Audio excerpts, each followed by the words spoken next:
Friends மாடி தோட்டம் வச்சுருக்கோம் அப்படின்னா கண்டிப்பாக இந்த ஒரு பழச்செடி நம்மளோட மாடி தோட்டத்தில் இருக்கணும். இல்லை அப்படின்னா இப்போவே வாங்கி வச்சுருங்க.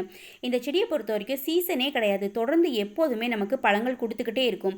இந்த செடியை பொறுத்த வரைக்கும் ஒரு இலைக்கு ஒரு பழம் சொல்லி நிறைய பழங்கள் தொடர்ந்து இருந்துக்கிட்டே இருக்கும். கண்டிப்பாக உங்கள் தோட்டத்தில் இல்லை அப்படின்னா இப்போவே வாங்கி வச்சுருங்க. என்னோட மாடி தோட்டத்தில் இந்த அத்தி செடி கடந்த 4 வருஷமாக இருக்குது. தொடர்ந்து இதில் எப்போதுமே பழங்கள் இருந்துக்கிட்டே இருக்கும். ஒரு இலைக்கு ஒரு பழம் சொல்லி நாங்கள் இதில் நிறைய பழங்கள் பறித்து சாப்பிட்ருக்கோம். ரொம்ப சுவையாகவே இருக்கும்.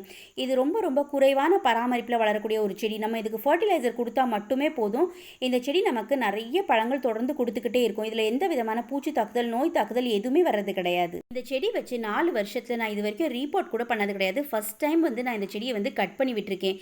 இது வரைக்கும் நான் எப்போதுமே இந்த செடியை கட் பண்ணி விட்டதே இல்லை. முதல் முறையாக இதோட கிளைகள் எல்லாமே நான் கட் பண்ணி விட்டு கற்றாழை ஜெல் வச்சு விட்டுருக்கேன். கட் பண்ணி விட்டு 10 நாளைக்கு பிறகு ரிசல்ட் பாருங்க. எந்த அளவுக்கு செடியில் நிறைய புதிய பிரான்ச்சஸ் வந்திருக்குன்னு. நம்ம கட் பண்ணி விட்ட இடத்த ஒரே வாட்டியில் நம்ம கரெக்டாக கட் பண்ணி விட்டுட்டோம் அப்படின்னா கண்டிப்பாக அந்த இடத்துலேருந்து குச்சி காஞ்சி போகாது. எப்போதுமே இந்த மாதிரி பெரிய செடிகளை கட் பண்ணுறதுக்கு நீங்கள் இது போல் பெரிய கட்டர் யூஸ் பண்ணுங்க.